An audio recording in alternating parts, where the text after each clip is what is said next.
kayaknya seru nih ikut SAR Gunung Hutan. Kayak main petak umpet yang kita cari nggak tahu. Tapi gue lihat di setiap ada bencana tuh kredit lagi, terus ditiru tuh.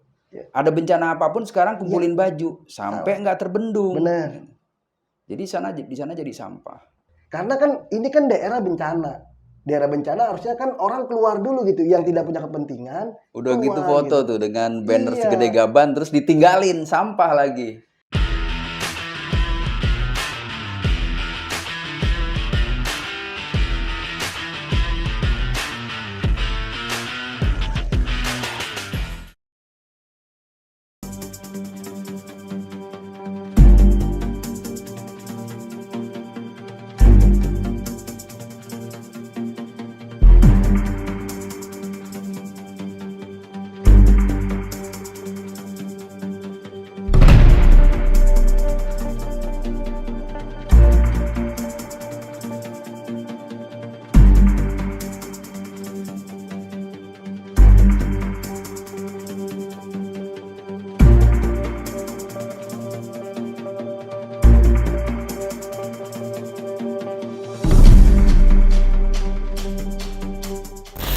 Kebaikan akan selalu mendatangkan kebaikan.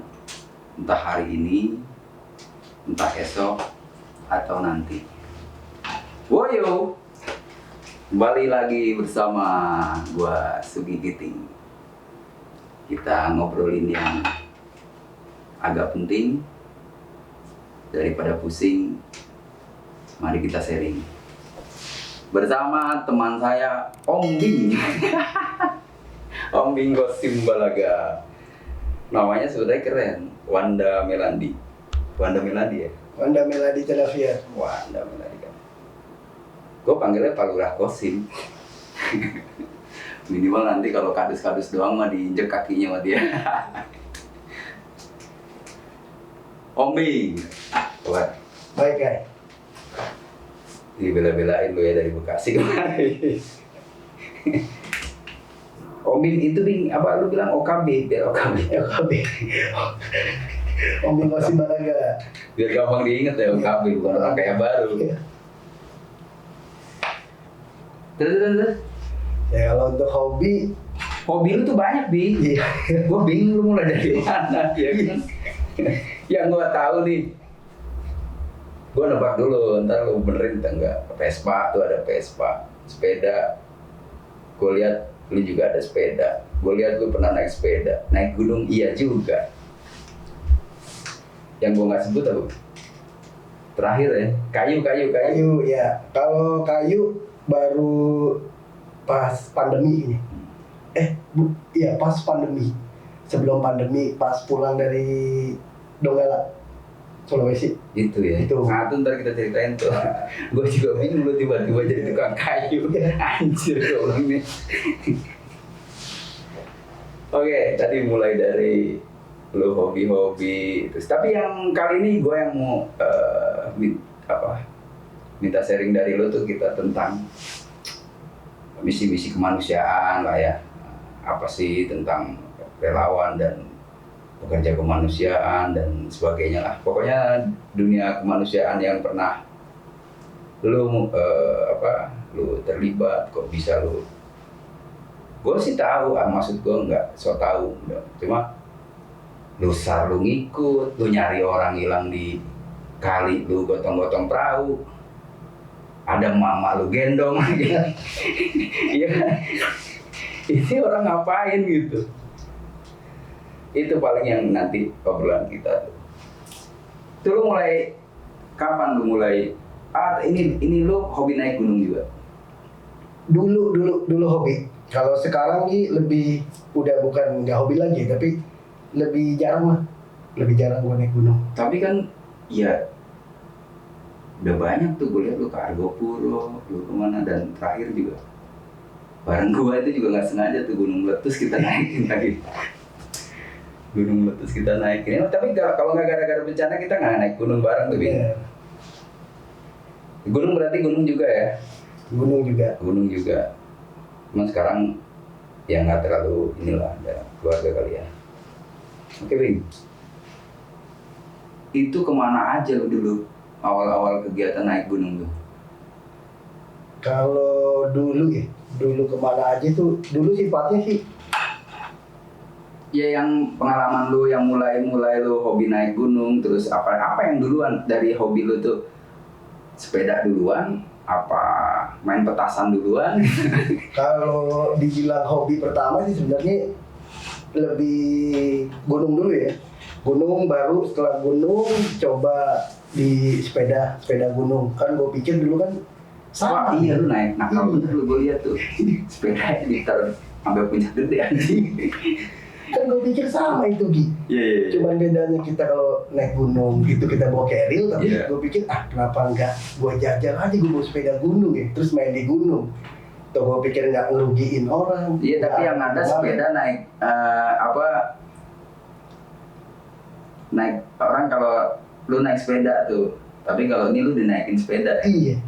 Dan itu memang sebenarnya udah dari rumah juga udah kepikiran pasti dia lebih banyak gotongnya, tapi gue pikir kapan lagi jajal lah. Tapi gue sih yang kayak gitu ya untuk zaman itu ya. Itu gue sih maklum, maksud gue maklum tuh gini, aturan emang belum ada. Kita buta aturan tuh. Gak boleh bawa naik sepeda, yakin gue buta aturan. Satu itu, tapi itu mungkin terabaikan yang paling penting tuh, ya gue pengen eksis lah. Ya kan? Itu darah umur segitu 20-an berapa? Itu masih top-topnya guys. Kalau buat umur lupa, tapi itu saat itu memang fisik lagi bagus-bagusnya lah. Iya. Fisik gitu. Ada hal-hal nyeleneh tuh pasti di antara otak-otak gitu tuh yang mesti jadi ini kayaknya asik nih. Gue naik bawa sepeda dan juga setelah itu ditangkap lalu dibacakan aturan itu lain soal ya. Iya. Sepeda udah nyampe. Cuman puas aja sih. Cuman satu puas lah udah. Di ngopi sambil ngopi. Terus kalau Ya kalau dibilang hobi memang kalau untuk naik gunung terus ke sepeda gunung terus gue cepet jajal juga olahraga air ya, tapi nggak lama. nah, lu itu kayak punya lu juga. Gue juga sempet punya kayak Kayak inflatable ya. portable karena dulu kan gue jajal yang fiber, tapi gue pikir kayaknya resiko terlalu besar dengan fisik yang udah nggak terlalu fit lagi ya. Terus ditambah memang lokasi untuk bermain itu jauh, akhirnya gue pikir udahlah satu-satu aja jajal sampai semana sih bosannya gitu. Naik gunung dan sepeda dan sekaligus itu. Terus itu Vespa. Nah, kalau Vespa buat gue tuh seperti hobi kayak menabung. Jadi Invest iya, jadi kayak invest gitu. Vespa itu buat gue hobi satu. Kedua, ternyata setelah digeluti, loh kok makin kesini kok harga Vespa semakin unik ya. Dalam artian unik, Iya juga ya. semakin tinggi gitu. Di antara motor-motor yang, mohon maaf, yang pabrikan Jepangan, semakin lama semakin turun. Tapi kalau Vespa, semakin lama semakin mahal harganya gitu. Dan gue merasa kalau pakai Vespa tuh di antara motor-motor Jepang kayaknya, ganteng aja nih, nggak ada yang nyamain. Dan itu gue yakin walaupun lu bilang investasi itu suatu saat lu butuh lu jual. Tapi gue yakin lu sebutuh-butuhnya duit lu nggak akan jual tuh barang. Iya benar. Harus berusaha lain. Pokoknya ini udah paling terakhir gitu kan. Ya akhirnya jadi investasi yang nggak lu sengaja tuh nilai jualnya tinggi ya. Iya. Kalau kita pendaki gunung nih apa yang mau di barang antikin? Keril. Keril Alpina laku kali mahal ya. Belum ada yang jahil keril antik. Terus gue dulu mulai kenal lu di Lombok ya. 6 tahun, 7 tahun yang lalu Seingat ya. gue sih Lombok. Lombok. Bencana Lombok. Gue dipanggil sama si Rodek sama Wisnu tuh. Iya. Gue bilang lu ngapain, ini ada program rumah gini. Ya udah deh, ayo berangkat. Asal budgetnya benar, ini benar. Ya udah lu jalan, ntar ketemu sama Ombing. Di situ ya. Iya, kita ketemu tuh awal kerja bareng lah. Terus saat itu oke lah. Kalau ngesar tuh terlibat dari mulai kapan ngesar di gunung tuh? Ngesar di gunung Pernah tuh, terlibat. Kayak gue pernah denger sih itu. ngesar di gunung tuh terakhir, kalau yang terakhir ya dia. Terakhir tuh yang terlibat sampai benar-benar total tuh pas di Kerinci. Itu kalau nggak 2017 apa 2016 gitu ya. 2017 kalau saya ingat gua. Dulu, itu yang terakhir tuh ikut sar Gunung Hutan tuh di Kerinci karena kebetulan yang survivornya itu kan dekat workshop Nah itu kayaknya seingat gue yang benar-benar sampai lama lah terlibatnya gitu. Ya kayak ajang reuni kan guys, kayak lu sendiri lah kalau kita ketemu di SAR Gunung Hutan pasti kan ketemunya kan teman-teman lama, mungkin itu aja sih. Tapi memang nggak terlalu lama kalau untuk SAR Gunung Hutan, kalau gue pribadi gitu. Jadi kayaknya kalau untuk pengalaman SAR Gunung Hutan terakhir ya udah pas di Gunung Kerinci. Lu terlibat kan tuh ya ikut operasi SAR. Kira-kira ngapain lu ngikut-ikutan itu? Oke. Kalau dibilang ngapain dulu karena gua Ada yang bayar. karena gua mikir gini. Dulu kan gua orang bebas. Gua orang bebas. Maksudnya waktu kita yang ngatur sendiri, keuangan kita yang ngatur sendiri. Gua saat itu cuma berpikiran kayaknya seru nih ikut SAR Gunung Hutan. Kayak main petak umpet yang kita cari nggak tahu. Nah itu tuh, gue juga punya pengalaman kayak gitu tuh. Gue nggak berpikir sedikit pun untuk jadi the hero gitu. Satu, cuma gue seneng aja nih anak hilangnya di mana gitu. Terus terus ketemu teman-teman udah pasti inilah sefrekuensi. Iya. Gue cuma mikirnya seru aja. Cari-carian terus lebih banyak apanya kalau gue bilang ya, gue lebih banyak bahagianya kalau gue pikir jadi banyak bercanda walaupun ya karena sekarang kita nyari orang di gunung yang hilang. Kalau kita nyari cuma dalam komplek deket hutan, dia di mana kita di mana. Tapi sih yang gue bilang tadi karena gue mikir iseng aja terus menambah satu buat gue ya. Dulu gue nyari link, nyari temen, terus ditambah lagi gue ikut dengan senior gue pikir kayak gimana sih manajemennya ini kalau SAR Gunung Hutan gitu. Berarti lu kan udah naik gunung duluan, apa SAR duluan? Gue naik gunung duluan. Ya kita ini kan tinggal di Jakarta. Yang dulu kan hampir per 5 tahun lah, 4 tahun lah. Itu Jakarta kan selalu banjir dengan luapan Sungai Ciliwung ya. Nah di saat itu gue pikir, ini gue pikir kita punya alat. Memang saat itu belum banyak. Eranya itu saat itu belum banyak. Dan itu juga lagi-lagi gue melihat sosok-sosok senior-senior nih. Ada banyak lah yang dulu gue terjun sampai ke dunia SAR atau dunia pekerja kemanusiaan tuh karena ngelihat sosok aja. Gue pikir kok keren-keren nih orang-orang ini ya. Di balik kesibukannya mereka masih punya waktu gitu untuk berbagi. Nah dari situlah tuh gue sama teman-teman, kenapa kita nggak jajal? Nah balik lagi kan basic kita memang semuanya paham lah. Dalam artian ya walaupun bukan profesional tapi kita paham lah cara fungsi. Minimal pernah dayung lah, ngerti dayung kanan dayung kiri, ngerti perahu kempes harus diapain, manuver gimana, gitu itu kan. Sebenarnya karena terus kebetulan tempat nongkrong dulu di daerah Condet Jalan Ciliwung itu kan langganan lah. Nah akhirnya udahlah pas setiap kali banjir kita turun dulu. Otomatis ke situ. Otomatis karena tempat kita bermain kan nggak lucu, masa kita lebih nolongin ke yang lebih jauh gitu. Nah dari situ akhirnya kok makin kesini makin banyak lokasi banjir gitu. Dulu, apalagi 2002 tuh. Ya 2002. Itu kan hebat-hebatnya. Nah terakhir kan yang paling besar itu 2020. Terakhir yang paling besar. Iya 2002 terus 5 tahun kemudian 2007. Ya. Nah 2007 nih harusnya 2012. Nggak ketebak tuh. Udah iklimnya nggak karu-karuan. Nah dari situlah gue sama teman-teman akhirnya dari dulu kita cuman berapa orang lah. Akhirnya gue bilang kita capek nih kalau nggak bikin pelatihan. Nah timbullah tuh bikin pelatihan di daerah Kalimalang. Tepatnya pas di samping kampus Unisma. Harapan kita bikin pelatihan itu karena satu, biar kalau nanti ada kejadian lagi banjir, itu ada SDM tambahan gitu. Nggak kita lagi. Minimal nggak diajarin lagi. Ini udah terjun bukan lagi training. Jadi di situ pelatihan itu kalau nggak salah 3 tahap. Jadi kita tuh bikin hampir 3 bulan. Tapi tahap pertama mungkin bulan 1, tahap kedua, nah itu pun dari dayung terus sampai ke perahu mesin, mopel. Nah itu dibantu sama teman-teman juga lah. Akhirnya dapatlah kita tuh bibit-bibit baru yang tadinya mereka cuma sekedar tim hore bikinin kopi. Pas kejadian banjir di Bekasi, mereka udah pede datang ke workshop. Bang, pinjem perahu. Ada banjir di sini. Akhirnya gue pinjemin, gue lihat, kok mereka kok jago gitu. Maksudnya akhirnya apa yang gue sama teman-teman dulu kasih materinya dipraktekin langsung dan mereka benar-benar Dan akhirnya Kalau gue pribadi ngelihat, wah alhamdulillah ada penerus. Iya, ya itu kan berarti menambah pasukan lagi, menambah orang siaga. Nggak, kita tinggal paling apa namanya, ngingetin tuh. Lihat sambil ngingetin, wah ini misalnya pelampungnya kurang bener ya Iya, kan kayak gitu-gitu. Wah lu pakai helm lah ya. Dan akhirnya terakhir gua nggak sengaja sih. Gue pikir gua dapet perahu kayak fiber tuh. iya. Wah ini terjawab gua kalau ada banjir Jakarta ini bisa masuk ganggang nih, nabrak-nabrak seng juga nggak pecah gitu. Sama kayak yang gue pakai tuh yang inflat itu kan, alhamdulillah inflat itu kan dikasih kalau nggak salah tuh dibeliin sama Andin, Hmm. Andin penyanyi. Makanya tuh di perahu inflatable gue tuh ada nama Andin IP, suami istri itu kan. Karena Oh dia memang donaturnya. iya, karena emang perahu itu dibeliin dari dia. Hmm.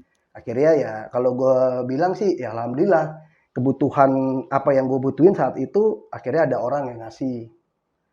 Ya sebenarnya lebih lebih ke jaringan sih ya Iya kalau gue iya. lihat sih. Dan akhirnya lu ngerambah sampai bencana-bencana besar. Gue lihat lu selalu hadir tuh. Gua sendiri ya bencana besar nih Bing.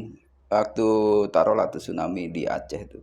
Gue sampai 3 kali orang senior gue nawarin, yang ketiga baru gue iya. Karena yang pertama tawarin, wih berangkatlah daripada di Sekrek, ngapain lu di Sekrek, di sana ada bencana lu.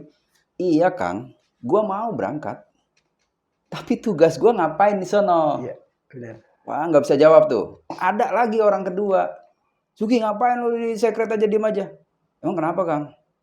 Berangkatlah ke Aceh. Iya, ini lagi dengerin beritanya dulu. Kemana lagi kita mau? Yang pasti yang gerak udah banyak. Kita di pasukan kedua aja deh, Kang. Sambil atur strategi, nanti siapa yang ngajak. Dan yang ketiga, tuh orang senior gue dari Metro tuh bawa. Sugi, ada gak di teman-teman sekian orang gitu kan? Ngapain, Kang? Ini ada keberangkatan ke apa namanya Melaboh. Melaboh tuh masih bla bla bla bla bla. Oh siap, Kang. Tugas gue apaan? Tugas kamu ngawasin pasukan ini, relawan yang pada berangkat. Satu, dia pasti lupa ada ini yang terlupa. Coba lu 10 orang ini pikirin gitu. Akhirnya, ya udah Kang sini. Gue bikin tuh kemungkinan tempat tidurnya di mana, alat masaknya dapur umumnya gimana, terus beberapa hari mereka akan di sana ya kan. Dia bilang, pokoknya segala keperluan lu ambil tuh di bantuan tuh, logistik semua. Ntar kalau yang kurang-kurang baru lu cari nih budgetnya gitu. Tugas jelas, yang berangkat jelas, barang-barang yang gua bawa udah terlist, udah berangkat tuh pakai kapal perang. Jadi maksud gua, tuh lu mulai dari mana tuh dulu tuh, mulai terlibat apa di bencana besar. Sebenarnya sama kita sama ada di saat itu di tsunami 2004 Aceh, ya iya tsunami. 2004. Sebenarnya posisi saat itu 2004 itu gue masih kerja di perusahaan telekomunikasi. Nah itu kan gelisah aja tuh, setiap pulang dari kantor ke rumah Ciputat itu kok banyak orang nih di pinggir jalan tuh pada ngecrek, nyari sumbangan lah. Sumbangan. Nah akhirnya di komplek kebetulan ada tetangga juga yang memang punya akses ke sana, itu pun nggak langsung gua mengiyakan karena saat itu gue berpikirnya begini, ngelihat dari televisi aja seancur ini gitu kerusakan yang ada di Aceh. Nah akhirnya gue diajakin mau ikut nggak. Nanti di sana ikut saya aja, dia bilangnya bantu-bantu. Nah itu nggak langsung gue iyakan karena gue masih izin dulu ke orang tua, terus ditambah lagi kan gue masih kerja. Kerja gue mikirin juga kalau gue berangkat Bubar kerjaan. bubar pekerjaan. Terus akhirnya gue coba, oke, kalau untuk jadi relawan gue pikir saat itu nggak harus datang ke lokasi, apa sih yang bisa. Akhirnya gue sama teman-teman tuh di komplek, yuk dari gua itu kalau nggak salah dimulai ngumpulin barang-barang bekas yang bisa kita jual lagi ke tempat-tempat inian ya, penimbangan entah apa bentuknya. Nah dapat uang, duitnya kita salurkan memang ke teman-teman yang memang punya akses langsung ya.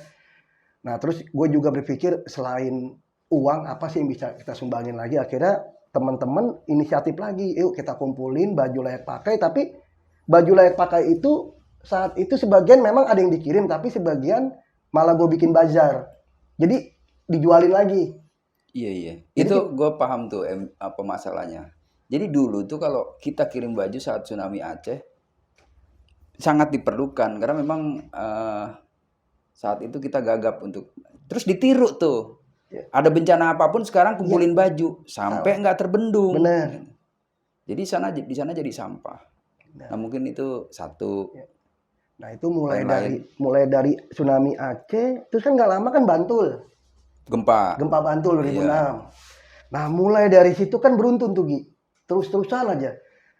Nah di Bantul gue juga sama. Di Bantul, kalau di Bantul juga ikut sama teman juga. Karena salah satu rumah mbahnya hancur. Akhirnya oke lah kita bantu. Nah dari Aceh atau Bantul, terus ditambah lagi tragedi situ Gintung. Bendungan yang hancur itu. Gintung gue nggak terlibat Gintung sama sekali. 2009 kalau nggak salah itu sebenarnya masih, kalau buat gue tuh gue masih belajar. Itu posisi saat itu mungkin gue masih bisa dibilang itu gue relawan. Terus abis Gintung pecah lagi Merapi 2010. Nah itu kan terus-terusan. Oke itu mungkin awal-awal gue ini ya kenal dunia relawan itu ya sebenarnya dari zaman tsunami Aceh sampai mungkin hari ini. Nah ini kita garis bawah ini relawan ya. Relawan tuh ya emang rela ngerjain itu tanpa paksaan dan tanpa bayaran. Itu kategori relawan ya. Iya. Relawan tuh ya kayak tukang masak apa segala macam terus di dapur umum. Benar. Kita masih bisa jatuhnya kalau relawan itu kita masih bisa ya kita mengerjakan sesuatu memang tidak ada paksaan tapi ya balik lagi kita terbentur oleh waktu. Dalam artian apa yang kita lakuin tuh jangka waktunya itu pendek sebenarnya. Nggak terlalu panjang dan kita juga balik lagi kita akan melihat seberapa kuat sih amunisi yang kita bawa atau yang kita punya. Itu sih. Ya lalu relawan tuh ya masih yang hal-hal yang bisa diatur tanpa harus mengeluarkan dana yang besar itu kan. Lalu kan nah kita pertama kali tuh di Lombok ya. Lombok itu kita udah sebetulnya itu kalau setelah waktu itu belajar ya itu masih ada antara tahap dari relawan menuju ke pekerja kemanusiaan. Tuh lompatnya di situ. Di garis bawahnya kita ketahuan nih. Jadi di situ kita punya program yang lebih gitu, bukan program yang lebih, program setelah ya, apa namanya sih? Pasca lah. Program pasca tuh banyak tuh, ada yang pemulihan trauma. Yeah. Nah kita kan di fisik tuh waktu itu ya. Waktu itu lu kenapa bisa tuh anak-anak earbox itu bisa Gua nggak tahu earbox saat itu kan, mereka cuma punya ide mau bikin rumah. Buat disumbangin, gue bilang rumah nggak main-main ini. Lu punya dana berapa? 150 juta gitu kan. Terus mau gimana? Ya kita cover aja 30 orang. Yakin ada? Yakin. Ya udah kalau yakin ada gue ikutan deh gitu kan. Sebenarnya 2018 itu pas kita ketemu di Lombok, itu earbox sebenarnya belum ada Gi. Domainnya sudah ada. Kebetulan kan saat itu gue sama Wisnu. Memang tuh sama Wisnu.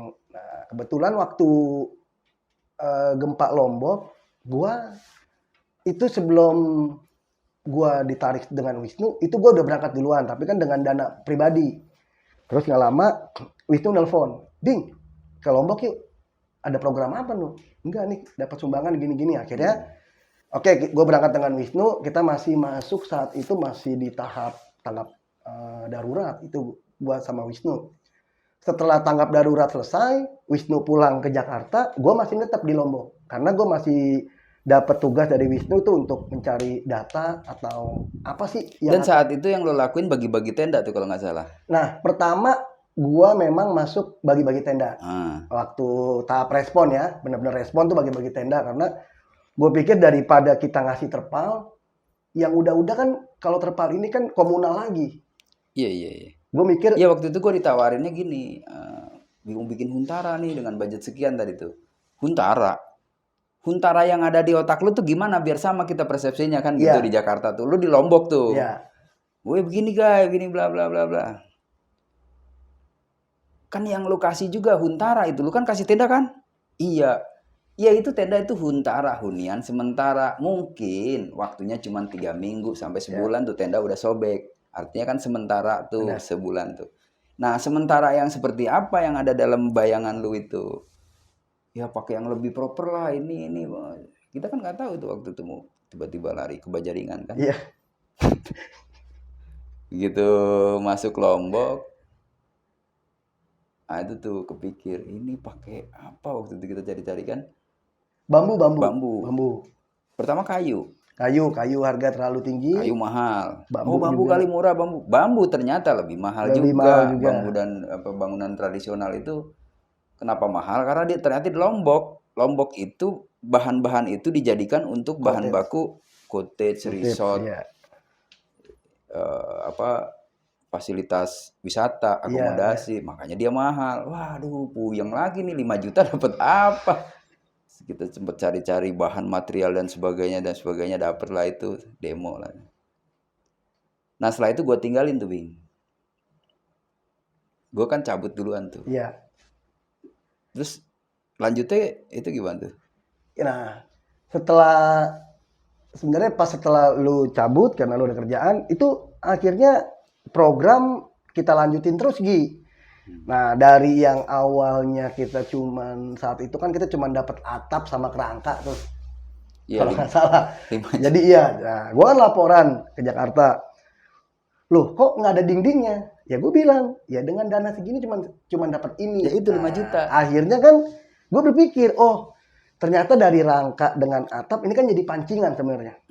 Dan kita langsung gue bilang ya kalaupun mau ada dinding dengan alas harus nambah sekian. Akhirnya kan memang disitulah alhamdulillah gua dengan Wisnu dan teman-teman itu dapat kepercayaan untuk mengelola sebuah dana yang memang lumayan. Akhirnya nambah tuh ya, itu. Nambah. Terus Wisnu juga balik ke Jakarta, dia ngurus ke notaris. Karena saat itu gue pikir dengan nilai uang yang begitu besar, kita harus punya badan hukum. Dan kita harus punya legalitas. Gue pikir saat itu akhirnya Wisnu kita dibawa pulang dulu ke Jakarta semuanya.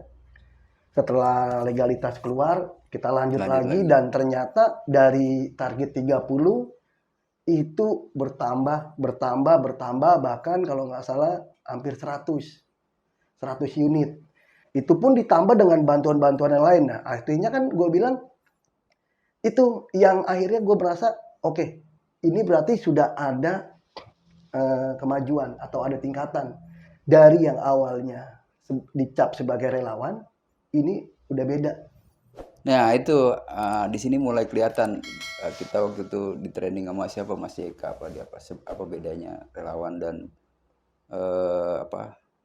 tenaga kemanusiaan kan, pekerja kemanusiaan. Pekerja tuh kita udah ada skill itu. Gitu. Terus emang benda ini atau materi ini dibutuhkan oleh si penyitas kan gitu. Terbersit tentang huntara, hunian itu kan setelah beberapa faktor terpenuhi. Benar. Jadi misalnya gue lihat lu ngapain nyumbang mie instan lagi, udah banyak ya kan, yuk kita bikin WC-nya supaya orang kalau boker akhirnya jadi tuh WC tuh kan. WC tuh di mana tuh, di itu Sukajaya ya. Sukajaya Bogor. Nah gue kenapa gue mau terus gue ikut, gue suka di situ, ini tantangan buat gue nih. Karena terus terang gue waktu ke Aceh tuh gue lihat si bule nyumbang rumah loh di tsunami di Aceh tuh. Masa kita nggak bisa nyumbang buat bangsa sendiri, bikinin buat bangsa sendiri, itu tantangan gue di situ. Ya syukurlah, gue sangat bersyukur itu bisa sampai 80 unit satu kampung ya. Satu kampung itu, satu desa itu masalah itu. Nah disitulah kita bisa menyebut pekerja kemanusiaan karena kita mengorbankan waktu, terus kita punya skill itu, ya sama dengan lah misalnya dia hire tukang pun, ya udah gue aja sih tukangnya. Benar. Nah jadi gitu buat teman-teman relawan, kita punya memang ini bukan jadi subjektif ya karena kebetulan kita ada di situ, tapi supaya persepsi kita nanti sama lah, minimal kalau mau dikritik ya silakan di komentar. Sepengetahuan kita tuh kita nggak langsung ujuk-ujuk bikin begitu tuh ada prosesnya. Dan terakhir kita banyak ya, setelah itu Palu apa Sukajaya dulu? Oh enggak, eh Lombok, Palu, bener Palu, Majene Sukajaya. Mamuju, Oh, Palu Sukajaya, mau jadi Mamuju ya, ya, terus itu ya. Sukajaya, terus masuk ke Donggala. Donggala tuh sama dengan Lombok itu. Nggak lama Enggak dong. kita ke Lumajang sama NTT. Terakhir Lumajang NTT. Iya, Lumajang. Ya jadi gue ikutan itu dinamikanya banyak banget. Jadi nggak setiap dulu kita kenapa seneng itu gara-garanya memang di Lombok itu masyarakatnya asik gitu. benar. Sebuah pencapaian itulah kalau Kita di Lombok. presentasi enak, orangnya ngerti, mau dibikinin hayu. Nah, ada satu tempat yang rese, brengsek, nggak kena diatur. Jadi emang beda-beda, itulah Indonesia. Seru sih. Dan terakhir di Cianjur ya. Cianjur terakhir. Cianjur itu juga sama karena kita udah terbiasa dengan rumah, ya udah. Kalau ada bencana, oke, yang pertama masuk itu mau tugas apa lagi? Rescue udah banyak yang Udah banyak. rescue. Terus yang ngasih makan udah ada Sudah banyak melimpah. BPBD, BNPB, BPBD berlimpah. Ya kita pikirin yang lain lah. Cuma yang gue bingung itu, sampai sekarang kita sebenarnya nurut aja sih mau diatur sama pemerintahan itu. Dalam hal ini mungkin yang gue tahu mau BNPB kayak BPBD kita bakal manut aja sih. Tapi gue lihat di setiap ada bencana tuh kredit lagi itu menurut tuh gimana tuh?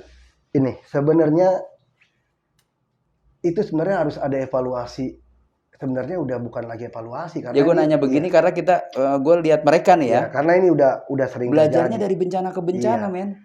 Jadi yang terakhir sangat-sangat kredit itu adalah penanganan tanggap darurat di gempa Cianjur.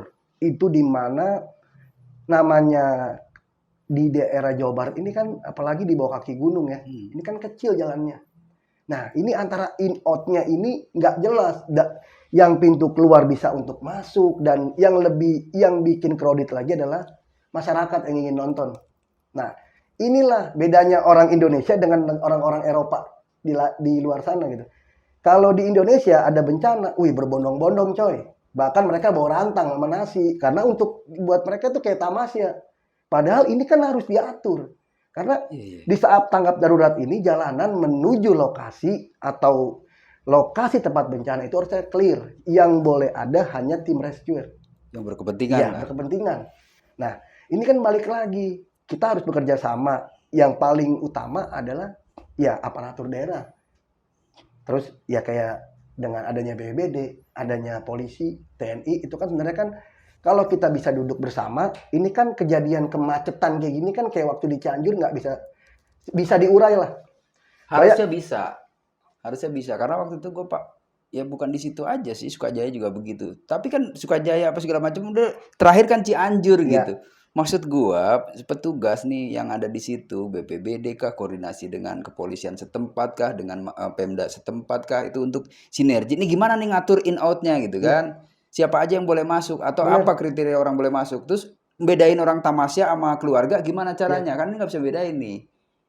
Tapi menurut gua saat itu kalau dibagi di flow-nya tuh bener dengan peta nih masuk dari sini ini ke sini, udah nggak boleh ngelawan arus gitu, nggak boleh ini. Itu pasti akan sekredit apapun minimal bisa tertib ya. Nah itu yang nggak sigap sih menurut gua saat itu tuh. Itu pandangan gua, nanti dievaluasi aja. Ya kita bisa atau berani mengkomentari ini karena memang kita terjun sampai terakhir. Maksudnya, kita lihat dari awal sampai akhir. Dari mulai longsor Sukajaya sampai ke gempa Cianjur, memang itu yang paling aneh lagi kan Sabtu Minggu lagi macetnya. Pejabat pada wisata. Sabtu Minggu itu macet. Maksud gue begini, ya kita punya rasa kepedulian itu bagus. Kita punya rasa menolong itu sangat bagus. Tapi maksud gue begini, bawa bantuan satu mobil. Loh ya, yang nganter sekampung. Yang nganter ya juga jangan kayak orang mau nganter besan gitu. Iya. Karena kan ini kan daerah bencana. Daerah bencana harusnya kan orang keluar dulu gitu, yang tidak punya kepentingan. Udah gitu foto gitu tuh dengan banner segede gaban terus ditinggalin sampah lagi. Kan udah lu foto ya udah sih, bawa tuh banner keluar, nyampah ya. Memang ini penyakit ini akan selalu ada di setiap bencana manapun nanti di Indonesia. Kalau nggak ada tindakan tegas, maksud gue mungkin ke depannya pintu masuk menuju lokasi bencana itu bisa di screening. Iya, dan kenapa kita cuma bisa komentar? Karena kita bukan pengatur. Oke, Bing, ini kayaknya panjang banget nih. Paling terakhir ya kan itu kita ada program banyak banget sampai NTT minum arak bareng-bareng, gising bareng. Apa sih kita bisa yang kita sarankan atau harapan penanggulangan bencana berikutnya tuh bagaimana enaknya gitu? Pendapat lu, saran atau Untuk siapa nih, Ki? ya kita semua lah. Kita kan manusia atau NGO nih yang siap diatur oleh badan yang punya kewenangan kan. Dalam hal ini kalau kita ikut misi kemanusiaan ya pasti BPBD untuk daerah lokal, BNPB untuk daerah yang nasional gitu, Pemda setempat. Kita nurut lah, kita nurut Ya. dengan bawa sumbangan, dengan bawa. Sebenarnya gini sih, Ki. Kalau bagi posisi gua pribadi ya, karena posisi sekarang ini gua ada di sebuah lembaga, ya setidaknya kalau ada keberadaan teman-teman volunteer, terus ada teman-teman dari lembaga yang sedang melakukan program di tempat bencana, itu sebenarnya kayak BPBD atau BNPB atau Kemensos, siapapun lah stakeholder yang ada di sana, terutama yang memang plat merah. Itu sebenarnya mereka lebih aware, lebih apa? Mereka lebih turun. Jangan, kalau yang sekarang ini kan gue lihat kayaknya nih keberadaan teman-teman dari komunitas, organisasi atau sebuah lembaga dibiarkan aja. Nggak diatur. Jadi ini yang terjadi adalah apa? Akan adanya terjadinya timpang tindih sebuah program. Iya, kita udah bikin rumah, Iya. si B bikin rumah lagi. Nah, harus kan itu bisa dipecah. Iya, ini kan harusnya begini. Si Erbok di sini, si Anu di sini nih. Sekian Yang jatahnya. paling enak sebenarnya kan pembagian. Dan harus ada screening apa? Screening keahlian dari teman-teman volunteer. Kebisaannya apa? Kalau cuman sekedar, ya mohon maaf, kalau ada kata-kata gue yang salah, mungkin ya gue juga mohon maaf. Tapi kalau gue lihat selama ini apa? Pergerakan di tempat sebuah bencana tuh monoton. Monoton apa? Sembako lagi. Padahal apa loh? Keberadaan sebuah komunitas pecinta alam ini kan luas. Namanya kelompok pecinta alam. Harusnya kan mereka bisa keluar dari pemikiran yang udah gitu. Dia tuh bisa daripada dia bisa beliin, anggap dia cuma bisa nyumbang sembako 1 truk. Lebih baik uang sembako 1 truk itu dibikin MCK kan? Atau prasarana yang memang sifatnya umum. Dengan syarat tadi udah kalau ngelihat lapangan tuh. Yang kita melihat gini, kayak dimanapun nih. Advan tuh apa disebutnya? Ya, jadi untuk teman-teman yang pertama kali berangkat untuk mencari asesmen, ya tim Advan itu, ini kan ujung tombak sebuah program. Iya. Karena nanti tim kedua akan si asesmen itu kan bertugas. Di sini kurang ini. Ini kan sebenarnya kan militansi terbesar itu anak-anak pecinta alam, Mapala. Ini nggak bisa dipungkiri, teman-teman dari organisasi pecinta alam ini kan hebat-hebat mereka. Kalau untuk ya bahasanya mereka gampang lah kayaknya kalau untuk jalan kaki ke kampung-kampung atau mereka bahasanya ada lokasi pengungsian yang tidak bisa dijangkau dengan kendaraan. Nah ini kan mereka kan emang udah spesialis mereka. Makanya gue dulu agak heran terus sekarang udah terjawab. Gila ya, yang terlibat dalam misi kemanusiaan ini rata-rata punya background petualangan. Iya. Baik dia off-roader, pendaki gunung, dia pemanjat, ada di situ semua. Emang empatinya tuh tinggi ternyata. Dan bisa dibilang hampir rata-rata volunteer atau yang sekarang saat ini sudah ada di sebuah lembaga kemanusiaan, kalau gue bilang rata-rata background belakangnya itu adalah dia cinta alam. Rata-rata. Adapun teman-teman kalau dari off-road mungkin ya memang dia suka berkegiatan di alam bebas juga kan ya, dan dia juga mempunyai mobil yang memang support gitu. Ya pada dasarnya akhirnya gue bisa nyimpulin emang mental mereka kuat, satu bagus gitu, dukung dengan alat daya jelajah, jadi bisa masuk ke tempat-tempat yang terpencil. Nah itu sebenarnya itu doang sih kalau buat gue sekarang melihat saat ini adanya bencana. Atau sekarang, tadi kan lu di depan pernah bilang, gue dulu senang banget kalau ada orang hilang di kali, gue pasti nyari. Itu karena memposisikan diri gue saat itu gue masih relawan gitu.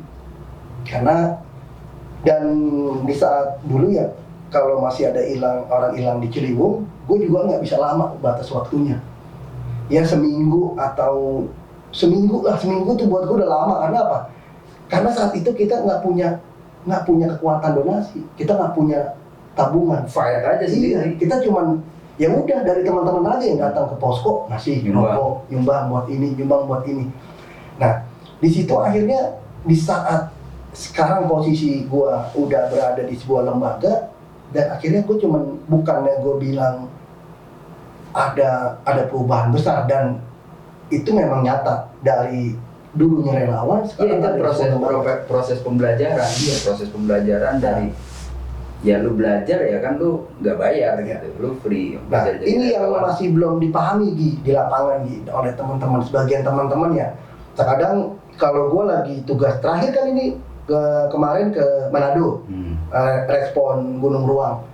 Ini kan jauh dari kota Manado, kita harus 4 jam lagi naik kapal feri dan biayanya nggak besar. Nah, di situ akhirnya gue bilang sama teman-teman, wih keren Bing, bisa respon ke sana. Nah, gue cuma bilang bukannya gue yang keren, karena gue berada di bawah sebuah lembaga yang apapun di saat memang gue harus berangkat respon, mereka udah punya anggaran nih, budgetnya untuk respon. Nah, bedanya dengan teman-teman dari komunitas atau perorangan, harus gini dulu. Iya, mereka kan bingung.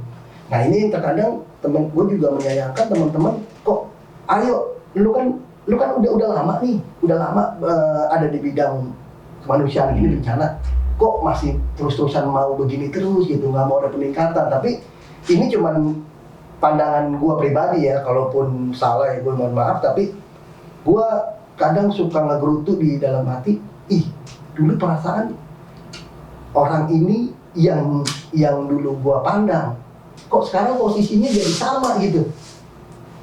Dia masih berada di posisi relawan yang di setiap bencana dia cuma terbatas, tapi ketika gua ada di tempat bencana, gua itu sudah punya program 1 apa, program 2 apa, program 3 apa, jangka panjangnya apa. Nah, ini bedanya relawan dan sebuah lembaga.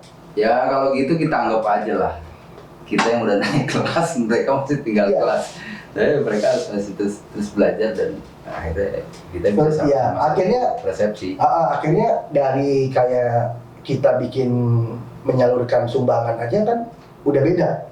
Terus dari tanggung jawab, kalau relawan mungkin tanggung jawabnya ya nggak terlalu besar dibandingin kayak seorang yang berada di lembaga, karena dia bertanggung jawaban ke para donatur. Iya, dan kita sangat kritis. Sebenarnya kritis banget secara pekerjaan dan secara kesamaan antara relawan dan lembaga sebenarnya sama. Kita berangkat dari kata ikhlas ya. Yang bikin kita beda adalah kita tanggung jawabnya ada beda.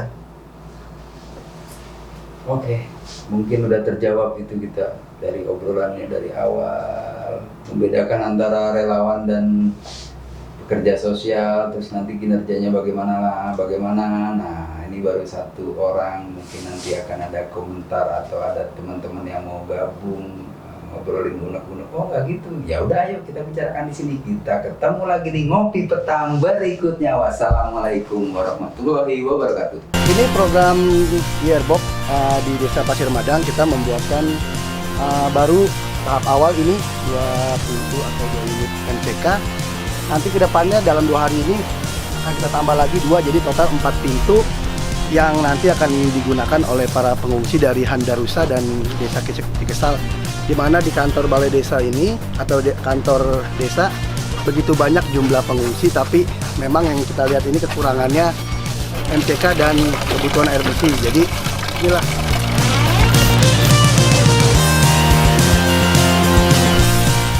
setelah program MCK dan pembuatan saluran air bersih untuk masyarakat, Yearbox juga akan mulai fokus pembenahan untuk untara mereka. Jadi inilah untara tempat tinggal warga dari Desa Cikesal.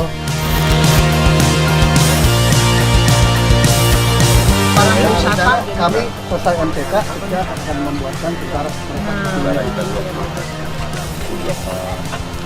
Jadi kita ngambil contoh yang ada, ini kan satu baris ini kan 6 kakak. Ya, bikin ini dulu ya. Udah bikin ini dulu. Untuk ini untuk berapa kakak nih? Untuk 6 kakak, Pak.